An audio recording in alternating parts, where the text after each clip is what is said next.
ಸರಣಿ ಅಪಘಾತ, ಹಾರಕೂಡ ಶ್ರೀಗಳು ಪಾರು. ಬಸವಕಲ್ಯಾಣ, ಕಂಟೇನರ್ ಲಾರಿ, ಕಾರು ಹಾಗೂ ಮತ್ತೊಂದು ಲಾರಿ ನಡುವೆ ನಡೆದ ಸರಣಿ ರಸ್ತೆ ಅಪಘಾತದಲ್ಲಿ ಹಾರಕೂಡ ಸಂಸ್ಥಾನ ಹಿರೇಮಠದ ಪೀಠಾಧಿಪತಿ ಶ್ರೀ ಡಾ ಚೆನ್ನವೀರ ಶಿವಾಚಾರ್ಯರು ಪ್ರಾಣಾಪಾಯದಿಂದ ಪಾರಾದ ಘಟನೆ ತಾಲೂಕಿನ ತಡೋಳ ಗ್ರಾಮದ ಸಮೀಪ ಜರುಗಿದೆ.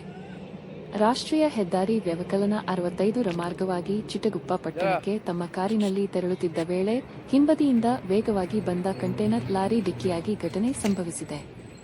ಕಾರಿಗೆ ಡಿಕ್ಕಿಯಾದ ಕಂಟೇನರ್ ಲಾರಿ ಮತ್ತೊಂದು ಲಾರಿಗೂ ಸಹ ಡಿಕ್ಕಿಯಾಗಿ ಪಲ್ಟಿಯಾಗಿ ಘಟನೆಯಲ್ಲಿ ಶ್ರೀಗಳಿಗೆ ಯಾವುದೇ ಗಾಯಗಳಾಗದೆ ಪ್ರಾಣಾಪಾಯದಿಂದ ಪಾರಾಗಿದ್ದು, ಶ್ರೀಗಳು ಪೂರ್ವನಿಯೋಜಿತ ಕಾರ್ಯಕ್ರಮಕ್ಕೆ ತೆರಳಿದ್ದಾರೆ ಎಂದು ತಿಳಿದುಬಂದಿದೆ.